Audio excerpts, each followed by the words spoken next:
السلام علیکم ورحمۃ اللہ وبرکاتہ۔ امید ہے آپ سب خیریت سے ہوں گے انشاءاللہ۔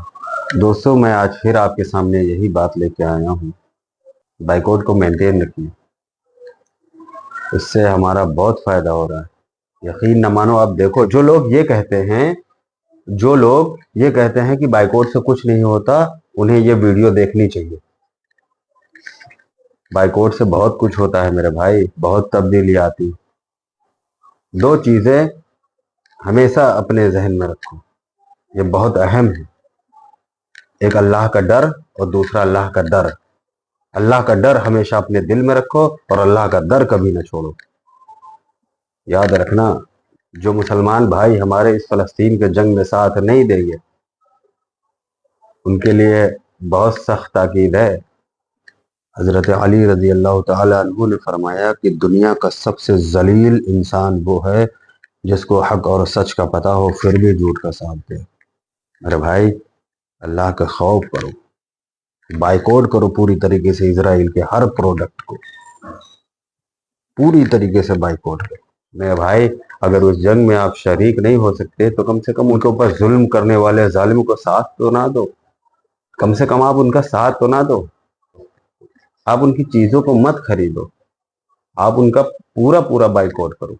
یاد رکھو، اللہ کے سامنے چہرہ دکھانا ہے تم کو، اللہ کے رسول کو اپنا چہرہ دکھانا ہے۔ قبر ہی میں جیسے ہی ہم اتارے جائیں گے، اللہ کے رسول کا سامنا کرنا پڑے گا۔ سوچو کیسے کریں گے؟ ہمارے بچے وہاں بھوک سے بلک رہے ہیں۔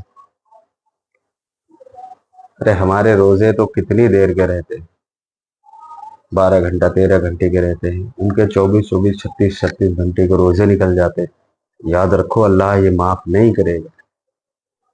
تم ان پر ظلم کرنے والوں کا ساتھ دو گے تو اللہ معاف نہیں کرے گا۔ ظالم کا ساتھ صرف ظالم ہی دے سکتا ہے۔ میرے بھائیوں، اگر آپ کچھ نہ کر سکو تو کم سے کم دعا ہی کرو ہمارے مسلمان بھائیوں کے لیے، جو فلسطین میں ہمارے لیے ابھی ہمارے حصے کی بھی لڑائی لڑ رہے ہیں۔ وہ چاہیں تو وہاں سے جا سکتے ہیں، ہم ابھی نہیں سمجھ رہے۔ جب ہماری آنکھیں بند ہوگی تو پتہ چل جائے گا کہ ہم کیا کر کے آئے ہیں، کیا نہیں کر کے آئے۔ آپ اگر ان کی وہاں جا کے مدد نہیں کر سکتے ہیں تو کم سے کم یہاں رہ کر ان کے لیے دعا کریے، اور ان سے تو قطعی ہیٹ کریے جو ان پر ظلم کرتے ہیں۔ ظالم چاہے اپنا بھائی ہی کیوں نہ ہو، ہم اس کا سپورٹ نہیں کر سکتے، اور مظلوم چاہے اپنا کوئی دشمن ہی کیوں نہ ہو، ہم پر فرض ہے اس کی مدد کرنا۔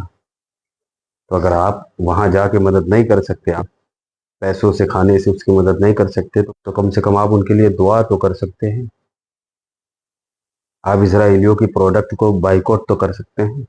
اکثر دیکھو، غیر مسلم بھی ہمارے فلسطین بھائیوں کو سپورٹ کرتے ہیں۔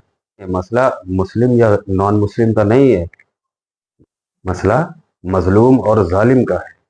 جس کے اندر انسانیت ہوگی وہ کسی بھی مذہب سے تعلق رکھتا، وہ کبھی ظالم کا ساتھ نہیں دے گا، وہ ہمیشہ مظلوم کے سر پہ ہاتھ رکھے گا۔ آپ کو ہمیں چاہیے کہ ان کا ساتھ دے، اور کیسے دینا ہے یہ آپ کو اچھی طریقے سے معلوم ہے۔ السلام علیکم ورحمۃ اللہ وبرکاتہ۔